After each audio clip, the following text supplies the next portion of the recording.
नमस्कार मित्रांनो. कधी असं झालंय का, की सगळं ठीक असताना अचानक मनामध्ये भीती, नकारात्मक विचार, माझं काहीच होणार नाही, देव माझं ऐकत नाही, असे विचार येऊ लागतात. हे विचार तुमचे नसतात, हे आत्मिक हल्ले असू शकतात. बायबल सांगते, आपली झुंज रक्तमांसाशी नाही, तर अंधाराच्या शक्तींशी आहे. आज आपण समजून घेणार आहोत, शैतान कसे विचारातून हल्ला करतो आणि आपण कसे जिंकू शकतो. शैतान विचार पेरतो. शैतान थेट समोर येत नाही, तो मनामध्ये विचार टाकतो. जसं आदम हव्वाच्या वेळेस झालं. देव खरंच असं म्हणाला आहे का? तो शंका निर्माण करतो. देवावर शंका, स्वतःवर शंका, भविष्यातली भीती. लक्षात ठेवा, प्रत्येक विचार देवाकडूनच येतो असं नाही. नकारात्मक आठवणी शैतान उकरून काढतो. शैतान तुमचा भूतकाळ आठवण करून देतो. जुनी पापं, अपयश, लोकांनी दिलेल्या जखमा.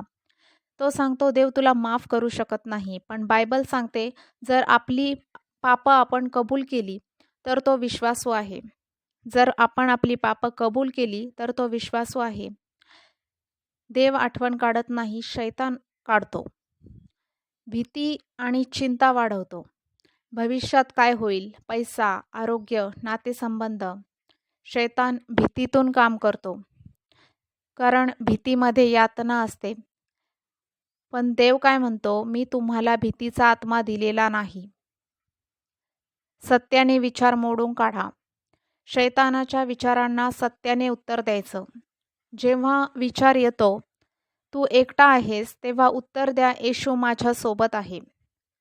तुझं काहीही होणार नाही, तेव्हा म्हणा, देव माझ्यासाठी योजना करतो. प्रत्येक विचार ख्रिस्ताच्या अधीन आणा. प्रेयर. प्रभू येशू, आज आम्ही आमच्या मनावर येणारे प्रत्येक नकारात्मक, भीतीचे, शैतानी विचार तुझ्या नावात नाकारतो. आज आम्ही आमच्या मनावर येणारे प्रत्येक नकारात्मक, भीतीचे, शैतानी विचार तुझ्या नावामध्ये नाकारतो. आमच्या मनाला तुझ्या शांततेने भर. आम्हाला सत्य ओळखण्याची बुद्धी दे. येशूच्या नावात आम्ही विजयी आहोत. आमेन.